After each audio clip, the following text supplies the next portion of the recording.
9 മണിക്കു ശേഷം മദ്യം നൽകാത്തതിന്റെ പേരിൽ കാർ തല്ലിപ്പൊളിച്ചൊരു സംഭവം ഉണ്ടായി. ഉഴവൂർ ബിവറേജസിലെ ഷോപ്പ് ഇൻചാർജും തിരുവല്ല സ്വദേശിയുമായ കൃഷ്ണകുമാറിന്റെ കാറാണ് തല്ലിപ്പൊളിച്ചത്. അയർക്കുന്നം സ്വദേശിയായ തോമയാണ് ആക്രമണം നടത്തിയത്. ദൃശ്യങ്ങൾ കാണാം ആദ്യം.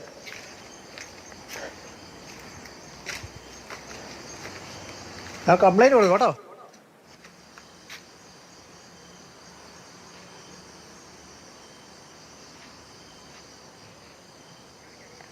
ഷിനോജ് ഉണ്ട് നമുക്കിപ്പം. ഷിനോജ്, നമ്മൾ ഈ ഒരു പരസ്യവാചകം പോലെ, അതായത് വിശന്നാൽ നിങ്ങളല്ലാതാകുമെന്ന പരസ്യവാചകത്തെ അനുസ്മരിപ്പിക്കുന്ന തരത്തിൽ മദ്യം ലഭിച്ചില്ലെങ്കിൽ ആളുകൾ അവരല്ലാതാകും എന്നൊക്കെ തെളിയിക്കുന്ന ദൃശ്യങ്ങളാണ് പുറത്തു വന്നിരിക്കുന്നത്. നടപടി എന്തെങ്കിലും ഉണ്ടായിട്ടുണ്ടോ?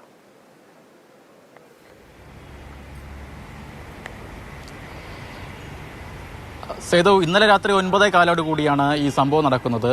ഉഴവൂരിലുള്ള ബിവറേജസ് ഔട്ട്ലെറ്റിൽ അയർക്കുന്ന സ്വദേശിയായിട്ടുള്ള തോമ എത്തുന്നു. 9:15 കൂടിയാണ് എത്തുന്നത്. അതിനാൽ തന്നെ മദ്യം നൽകുന്നില്ല.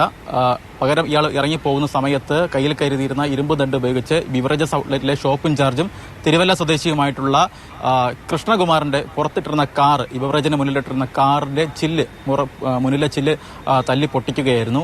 നിനക്കൊരു കുപ്പി തന്നുകൂടെടാ എന്ന് ചോദിച്ചുകൊണ്ടായിരുന്നു ഈ ആക്രമണം.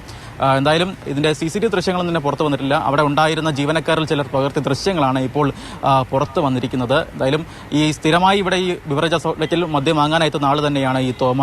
ഇന്നലെ രാത്രി തന്നെ കുറവലങ്ങാട് പോലീസിൽ കൃഷ്ണകുമാർ ഫോണിൽ വിളിച്ച് ഈ സംഭവമുണ്ട്, ഇങ്ങനൊരു സംഭവമുണ്ട് എന്ന് പരാതി നൽകിയിട്ടുണ്ടായിരുന്നു. ഇന്ന് രാവിലെ ഓൺലൈനായും പരാതി നൽകിയിട്ടുണ്ട്.